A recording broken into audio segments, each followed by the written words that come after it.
Obrigado, Leila. Em cima da marca, eu convido agora, então, o Roberto Lima, presidente da Vivo, que é o último aqui, antes da visão de Estado e da sociedade. Tá? Pelo meu cálculo, nós temos os 10 minutos dele e mais 15 de cada um, que vão ser comprimidos, talvez com uma colaboração. 10 minutos para cada um, seriam então mais 30 no total, para que a gente possa ter debate entre a mesa e o auditório. É muito importante. Roberto Lima, muito obrigado. Obrigado a você, Tevaldo. E eu estava ali no canto da mesa pensando que se nós tivéssemos que desenvolver um tema musical para esse evento, ele poderia se chamar Para Não Dizer Que Não Falei das Pizzas. E realmente eu não vou falar de pizzas, eu queria aproveitar a oportunidade para refletir um pouco com vocês e talvez suscitar algumas perguntas sobre esse tema que é apaixonante e nos preocupa a todos. Então eu tenho exatamente 4 slides que eu vou procurar percorrer, provavelmente vocês já viram alguns desses slides em alguma publicação, algum livro, já que eu ainda estou na fase de aprender com os outros. Então, se puderem passar o primeiro. O primeiro deles mostra exatamente a mudança de um modelo tradicional, onde as redes eram proprietárias específicas para cada prestação de serviço, que davam condições de acesso também específicas, com terminais específicos, e o que é mais importante, o consumidor sempre tinha uma clara ideia daquilo que ele podia esperar de cada tipo de tecnologia ou de cada prestador de serviço em si. E a gente evolui muito rapidamente para um modelo onde as coisas começam a se confundir de uma maneira positiva e talvez aí o protocolo IP tenha sido a grande revolução que permitiu que essas coisas comecem a se juntar e os acessos começam a ser complementares, os terminais são cada vez mais multifuncionais e esse último quadrinho da direita, que é o que eu mais gosto, que isso permite com que os serviços sejam cada vez mais convergentes. E aí, o que a gente percebe é que toda essa evolução que foi, de certa forma, empurrada pelo desenvolvimento tecnológico, muito por parte do setor industrial ou do subsetor industrial desse nosso setor de telecomunicações, com suas pesquisas e desenvolvimento, trazendo cada vez mais inovações, às vezes até soluções para problemas que a gente ainda não sabia quais eram, e isso é que faz com que isso está se desenvolvendo. Mas quando a gente chega nessa questão que está no último quadrinho, ou subquadrinho à direita, no canto inferior, isso está batendo no mercado, ou seja, as operadoras começam a querer tomar uma posição forte com relação a isso, porque querem ser elas a prover todo o serviço para cada um dos seus clientes. O que é natural, aumentar o seu share of pocket, fidelizar mais os clientes, se manter no mercado e aumentar o seu poder de competição. Eu acho que isso faz uma mudança brutal, porque a velocidade se acelera nesse momento. As operadoras, em contato com o mercado direto, têm necessidades diárias de vender e de oferecer serviço e provavelmente estarão dando uma outra velocidade. Eu acho que isso faz até com que esse tema esteja tão emergente, porque a gente está percebendo uma ansiedade muito grande a que se resolva a questão de como podem as operadoras oferecer 4, 5 ou 6 serviços, como já foi dito aqui. E a outra questão importante é que, na medida em que as operadoras começam a fazer esses ensaios, a reação do consumidor é imediata. Ele começa a criar a expectativa de que uma única empresa pode atendê-lo nas 4, 5 ou 6 necessidades, ou 2 ou 3 necessidades, e que um mesmo call center funcionando possa também responder todas as suas questões sobre os vários serviços que ele compra. Então, quando isso chega na ponta do vendedor final ao consumidor e quando chega no consumidor, realmente a velocidade pode mudar e a perspectiva que nós temos para resolver essas questões todas começa a ser um pouco mais premente. O segundo slide que eu teria, se pudéssemos passar, também é um slide conhecido, é que, do ponto de vista da convergência tecnológica, o grande fenômeno que nós vimos é a convergência tecnológica em torno do celular. Eu acho que o João Cox citou uma expressão que eu fiz questão de anotar, a convergência no celular. E é verdade, o que a gente viu é que depois da digitalização das redes e dos aparelhos, um celular hoje é capaz de fazer tudo. Ele é capaz de fazer tudo e que nos dá vontade, então, de fazer dessa máquina maravilhosa um fornecedor de serviço em todos os horizontes. E muitas vezes a gente, nessa vontade de servir ao consumidor, podemos parar e pensar, será que eu tenho que produzir o conteúdo, será que eu tenho que ir um pouco além para poder melhorar a minha conta de resultados, ou será que eu tenho que ir para um modelo de parcerias, que foi citado agora, e que provavelmente é o modelo que vai prevalecer? Quer dizer, eu acho que nós poderíamos até pretender começar a desenvolver conteúdos e um dia, daqui a 100 anos, talvez, nós conseguíssemos fazer 50% daquilo que a Rede Globo faz hoje. Então, é muito tempo, a gente não vai conseguir fazer, então o melhor é fazer parcerias e comprar esses conteúdos. Mesmo porque quando a gente já estivesse sabendo fazer alguma coisa de televisão, provavelmente o que o consumidor estaria pedindo é telemedicina. Então nós íamos ter que criar uma divisão de telemedicina para colocar no celular e logo depois uma de culinária e mais outras coisas. Torna-se impossível para uma empresa querer fazer uma integração vertical na sua indústria e ser eficiente em todas elas. Portanto, as parcerias são necessárias. E além, o outro aspecto importante desse slide é que a expectativa está criada no consumidor, eles têm essa esperança de que o celular possa prestar muito serviço, e sem querer abusar do tempo, contar uma pequena anedota, que não é uma anedota, na verdade é um fato real, para quem esteve na cerimônia de encerramento do Fórum de GSM em Barcelona em fevereiro. O fórum foi encerrado com uma apresentação daquele pessoal que produz filmes em Hollywood e em Bollywood. E uma cineasta que tinha produzido um filme que coubesse em 1 polegada quadrada em 5 minutos, disse que tinha aprendido 2 coisas naquele fórum. Primeiro, que ela, que sempre se achou uma cineasta e tinha muito de orgulho de ser cineasta, ela descobriu lá que ela era provedora de conteúdo. Isso a chocou um pouco. E a segunda foi que ela depois teve uma satisfação muito grande, porque estava com o seu filme no celular e alguém se aproximou, quis ver o filme, e depois de ter visto o filme, perguntou, você me passa o seu filme? Ela falou assim, bom, me dá seu endereço, um dia eu mando. Não, agora, o seu telefone tem Bluetooth, o meu também. E ela passou o filme dela para aquela pessoa que pediu, e a sensação que ela teve de escrever foi como se ela estivesse fazendo amor pela primeira vez na vida. Acho que de roupa, com certeza é verdade.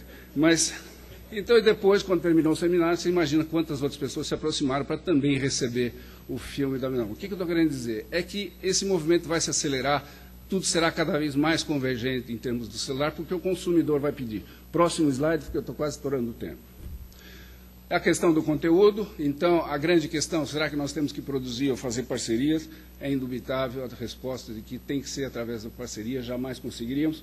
Hoje, na nossa empresa, nós já conseguimos ter conteúdos de informação, de entretenimento, de esportes, de jogos, com quase 200 parceiros, o que significa que está muito mais fácil fazer parceria na ponta que interessa ao consumidor, que é aquela ponta onde a gente tem que reagir mais rápido, do que fazer parceria no compartilhamento das infraestruturas, que é muito provavelmente onde nós teríamos um maior resultado em termos da conta de exploração, da conta de resultados da empresa. Que a gente pudesse também, assim como somos eficientes na ponta de entrega do consumidor, que a gente procurasse agora no setor fazer os compartilhamentos e as parcerias que possam fazer com que esse setor tenha uma conta de resultados um pouco mais leve, que permitam dar continuidade à sua necessidade de investimento e de cobertura nacional e de inclusão social, para que a gente deixe de sempre estar incluindo os já incluídos, né? Então, por favor, o próximo. E estou encerrando.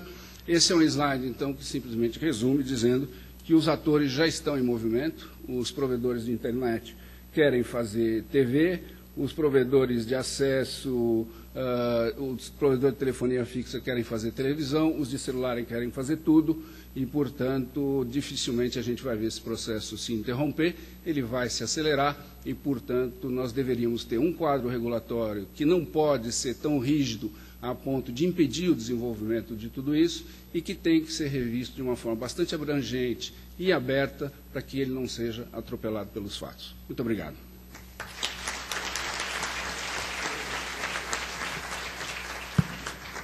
Obrigado, Roberto Lima, pela sua apresentação tão bem-humorada. Eu também me julgo um provedor de conteúdo.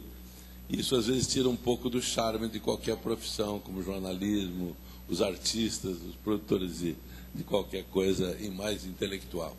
E o mundo é dessa parceria mesmo. Agora, vamos ver a visão do Estado com o André Barbosa. O André é assessor especial da Casa Civil, na Presidência da República. Eu conheço o André da Universidade de São Paulo, nós temos uma origem comum, que é a Escola de Comunicações, né? Além dos dotes artísticos dele, ele é provedor de conteúdo violonístico, por exemplo. Estou mudando aqui. Tá bom.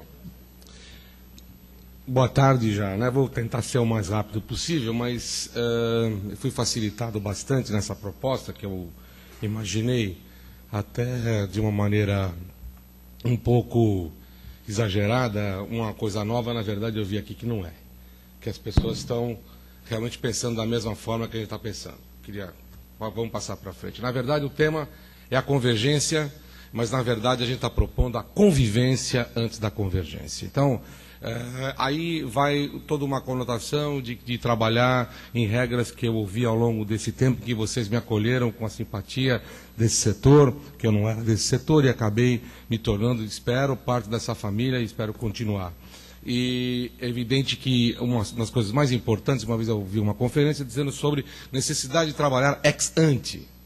Eu fui procurar o que era o ex ante, e eu acho que esse ex ante, para mim, é, na verdade, liberação de regras do mercado, de respeitar essas regras do mercado, mas respeitar também o ponto de vista do consumidor e, evidentemente, respeitar também as relações existentes entre os homens e, portanto, antes das regras formais, saber como trabalhar dentro das necessidades e demandas que são apresentadas. Então, por isso a convivência antes da convergência. É um desafio, e esse desafio parece que está presente em todas as falas que eu pude ouvir aqui.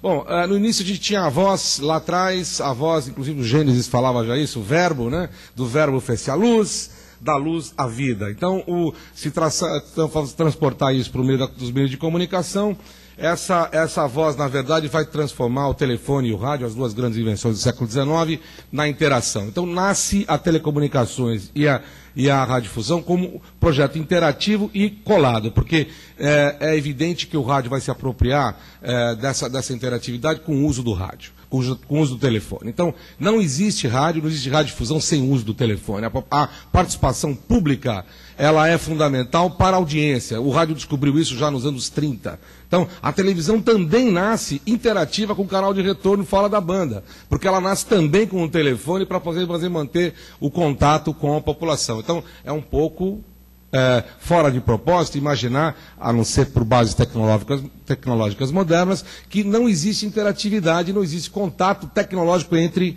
a televisão, o rádio, os meios de comunicação de massa e a telefonia, porque elas estão implicitamente ligadas, até pelo próprio modelo de negócio existente hoje, que garante, repito, a audiência desses veículos, né?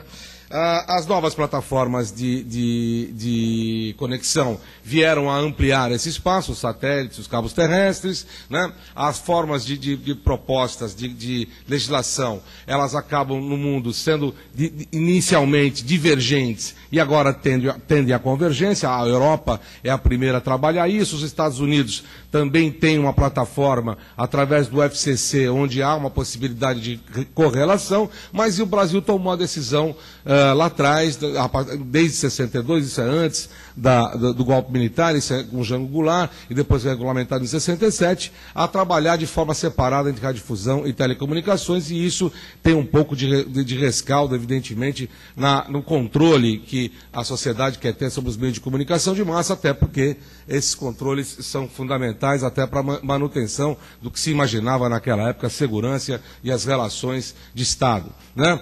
Hoje, vivendo num momento de democracia, no momento em que nós estamos lutando, inclusive, contra outros elementos que estão próximos de nós, que estão aparentemente se demonstrando aí um pouco fora dessa proposta inicial, nós hoje temos uma grande possibilidade de rever esses projetos de relacionamento. Mas é claro que a radiodifusão hoje é, no Brasil, por 95% de penetração, por ser aberta, gratuita e direta, uma grande possibilidade de entrega de conteúdo para a população em geral, inclusive de baixa renda. E é um formato estruturado em rede, portanto, permite aquilo que a internet não permite, que as nossas conexões não permitem, que é um para todos. nunca haverá alguém que ofereça, a não ser por essa estrutura que foi criada no século XIX, que caminhou durante o século XX todo, de uma transmissão de um para todos. Sempre alguém vai querer falar de um ponto para todos. E, evidentemente, a formação estrutural das outros meios de comunicação não tem esse formato, são complementares a esse formato e vice-versa, né?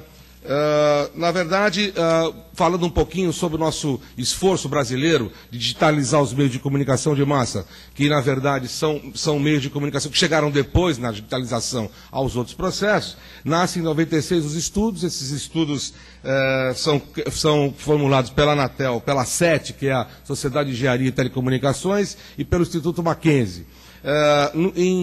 Esses testes, inclusive, são parênteses, a Anatel, com a sua competência, conseguiu traduzir, fazer metodologias para o estudo do ATSC, DVB e SDB, formulando o Brasil 1, Brasil 2, Brasil 3 junto ao UIT e gerando metodologias de estudo e avaliação únicas no mundo. Então, é algo que nós aqui temos que saber a importância desses estudos, até pela qualidade tecnológica desses estudos, para que isso fosse determinar no mundo exatamente esses padrões de avaliação e de metodologias para avaliação que hoje são reconhecidamente brasileiros.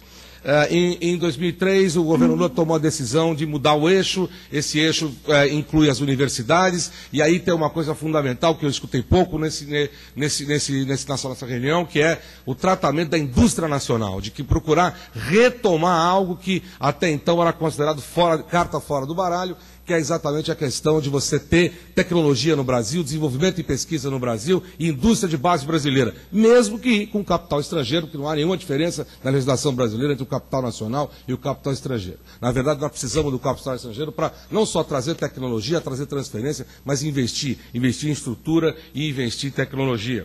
Então, nós colocamos as universidades, foram 1.500 pesquisadores, os senhores já conhecem essa história. Nosso resultado foi sensacional, formidável, conseguimos trabalhar com aplicativos relativos à compressão de vídeo. Nós vamos estar hoje lançando nossa televisão com H264, apesar de estarmos trabalhando com encarecimento, de certa forma, da oferta para isso, para a televisão aberta no set-top box. Estamos procurando fazer trabalhos para diminuir esses custos, e isso traz para a gente não só melhoria do sinal, com a possibilidade de multicasting e a possibilidade de trabalhar com mais programações dentro da própria banda. Eu estou já muito na frente desses slides, não esqueci de pedir para mudar, mas eu estou falando muito rápido, já são 2h37, senão não termino. Então, desculpe, se você puder colocar bem para frente, ó. Aí, eu já estou aí, pronto, ó. Então, as negociações com os sistemas internacionais, desculpe, eu tenho que adaptar o que o Etevaldo pediu aqui, né? A integração foi feita pelo CPQD de maneira muito talentosa também, deu resultados excelentes. As negociações com os sistemas internacionais mostraram claramente a fusão e a necessidade de harmonização dos sistemas de middleware. Então, é um pouco de balela dizer, e até ter um pouco de interesse pessoal de alguns grupos de dizer que um é muito diferente do outro. A diferença realmente é uma escolha política. Nós vamos escolher valorizar um sistema de redes existente no Brasil para transmissão direta e gratuita de um para todos, ou vamos trabalhar num outro sistema. Nós decidimos valorizar isso no primeiro momento, e eu assino embaixo. Eu tinha opinião contrária no início do processo, mas depois fui convencido ao longo do processo que isso deve ser mantido, porque é o sistema que determina, até porque esse grupo é o detentor do how to make, do how to do, a produção de conteúdo, e, portanto, isso é, no meu ponto de vista, hoje o diferencial da oferta de plataformas tecnológicas, que é exatamente o intellectual property, que é a propriedade intelectual. É isso que vai fazer a diferença, esse é que vai poder abrir ou fechar o dique das ofertas e de retorno de audiência para determinadas ofertas de tecnologia. E o japonês oferecia exatamente essa diferença de trabalhar com um one segment, que é exatamente uma modulação que europeus e americanos não ofereciam, que é exatamente compartilhar e dividir em 13 segmentos pequenos, e um deles usando pouco bit rating nessa oferta para a transmissão para os portáteis, que nós considerávamos o vetor, até porque todos diziam isso, comprovado nesse encontro, de que os vetores portáteis e móveis são, na verdade, o futuro e a realidade do que está acontecendo no mundo. No Japão, hoje, já se tem um número muito grande de celulares com chip e antena para captação de recepção direta da televisão e do rádio, e já é utilizado sobremaneira para a população japonesa nas horas que passam para pegar sua condução nos metrôs, nos automóveis. Então, mobilidade e portabilidade na televisão aberta é fundamental e vai determinar certas regras, inclusive de produção de conteúdo.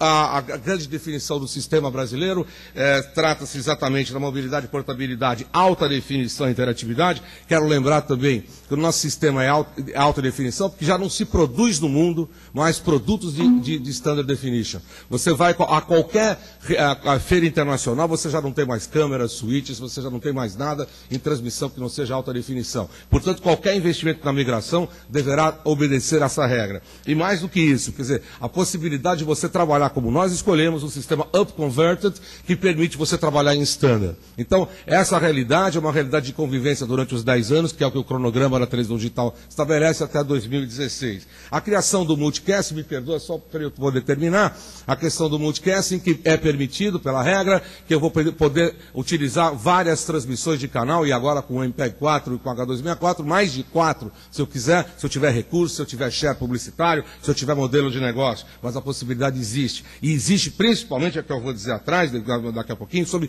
televisão pública.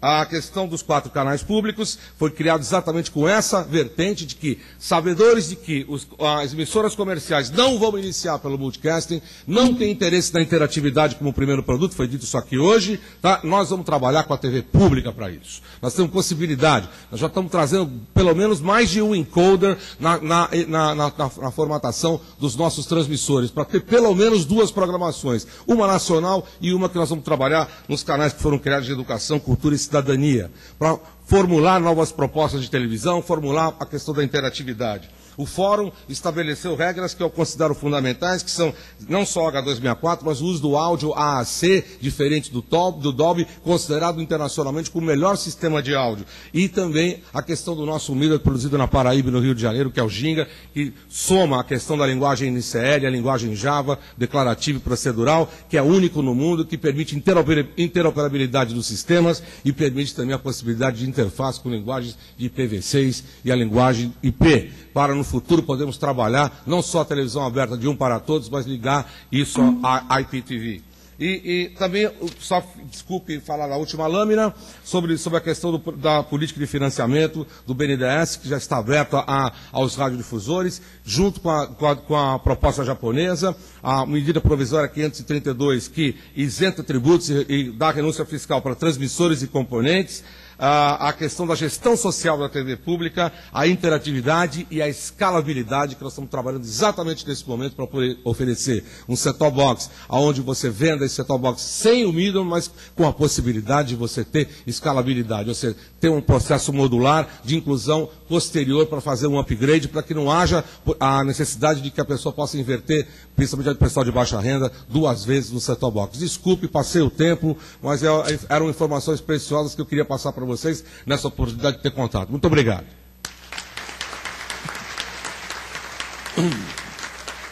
Muito obrigado, André. Ele é uma metralhadora, não? Visão da sociedade agora com o deputado federal Jorge Bittar, que é da Comissão de Ciência, Tecnologia, Informática e Comunicação. Tá? Eu acho que nós podíamos ter dezenas de deputados aqui, mas a qualidade do Bittar realmente e do Walter Pinheiro, eu acho que compensa a baixa presença numérica aqui. Então, tenho o maior respeito e admiração por um profissional como esse, que lutou sempre em função das suas convicções, que nem sempre eram as minhas, tá certo? Mas por quem eu tenho realmente um respeito extraordinário, pela seriedade, pela ética e por tudo que ele tem contribuído realmente, até como uma crítica extremamente transparente, honesta, ao próprio governo do PT, por quem ele sempre lutou. Muito obrigado. Muito obrigado, Etevaldo. A recíproca também é verdadeira. A admiração que eu tenho por sua atuação íntegra, firme, lúcida, sincera em todos os momentos, tem sido muito importante para o setor de telecomunicações. Nada melhor do que o diálogo, estarmos abertos às ideias, à interação entre as pessoas, para que todos possamos evoluir de forma articulada. Há uma frase atribuída ao Bertrand Russell, eu não tenho certeza se é dele ou não, mas eu, enfim, recebi essa frase e transmito a vocês tal como recebi, mas de qualquer forma é muito válida e me parece tem muito a ver com a vida dele, com a postura dele. Ele dizia que não se envergonhava de mudar de ideias, porque ele não se envergonhava de pensar. E eu acho que nós temos que pensar o tempo todo, mas sobretudo pensar coletivamente para fazer com que pelo menos parte dos nossos sonhos se transforme em realidade. E eu vim aqui disposto a participar de uma grande contenda. De um lado, os radiodifusores, do outro lado, os operadores de telecomunicações. De um lado, Davi, do outro lado, Golias. E estou vendo que essa coisa está acabando em pizza, como aqui já se ressaltou.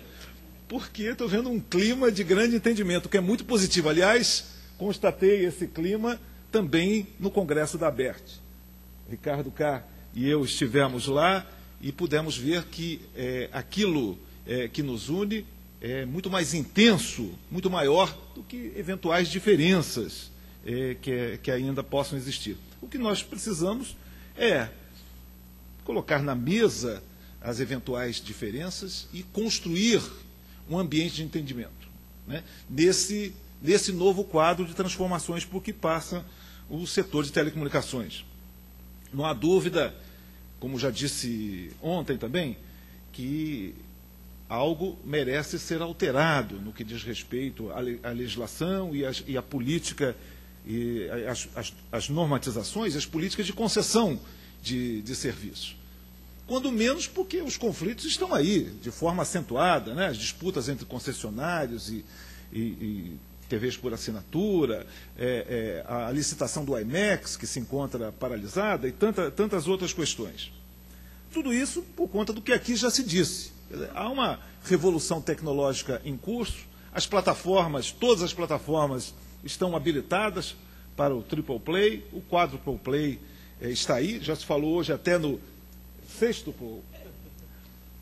play, e o fato real é que essas coisas estão aí presentes e nos obrigam a refletir sobre elas. Se há, de um lado, produtores de conteúdos, enfim, que declaram, que desejam a preservação dos conteúdos de origem nacional, porque isso tem a ver com a construção da identidade cultural nacional, né? Tem a ver com a geração e a expressão da multiculturalidade brasileiras, ou seja, a expressão das culturas e das informações regionais de nosso país.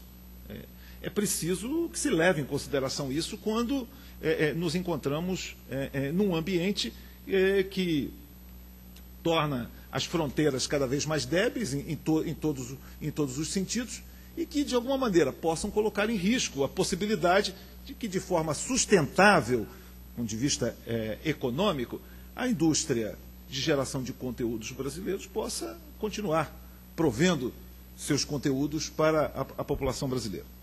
Afinal de contas, há experiências que não são idênticas ao ambiente que aqui ocorre, mas que merecem ser levadas em consideração quando trabalhamos essas questões. A experiência da indústria cinematográfica brasileira, por exemplo, é típica. Uma indústria de boa qualidade. Em geral, os filmes brasileiros são reconhecidos internacionalmente quando participam dos festivais, mas uma indústria que tem tido dificuldades em ocupar espaço nas salas de cinema brasileiros.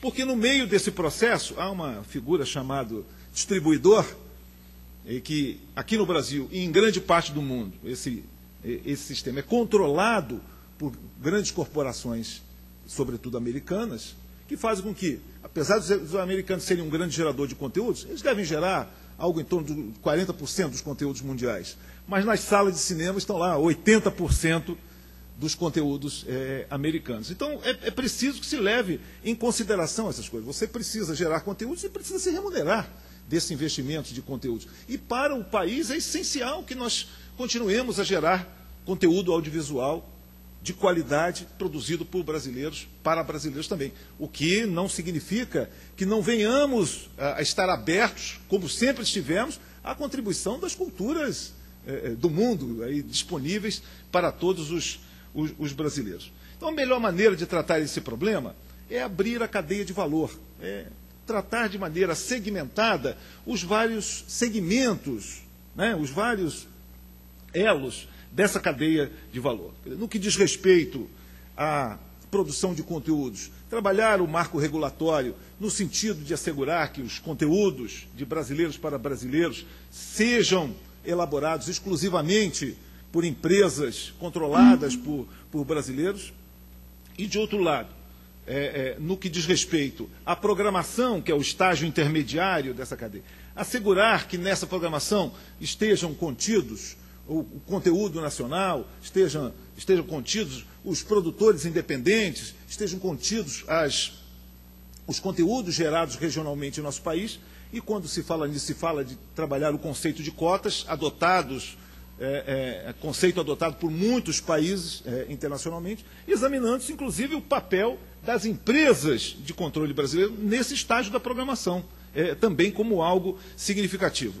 E no que diz respeito ao terceiro estágio dessa cadeia de valor, conteúdos, programação e construção dos pacotes, e o estágio de distribuição, que nesse estágio de distribuição se tenha um marco regulatório, como aqui já se sugeriu e que é correto, mas leve, com licenças multisserviços, que possam, evidentemente, trabalhando com o conceito de neutralidade de rede, continuando a trabalhar com o conceito de neutralidade tecnológica, mas com um marco regulatório que permita que todos possam prestar todos os serviços e, portanto, que as licenças possam convergir também no sentido de se transformar cada vez mais em licenças multisserviços, simplificando esse processo. É perfeitamente possível trabalhar isso e colocar no papel, de tal maneira que possamos, olhando para o marco regulatório hoje vigente no setor de telecomunicações, que começa, ou no setor de comunicações, para ser mais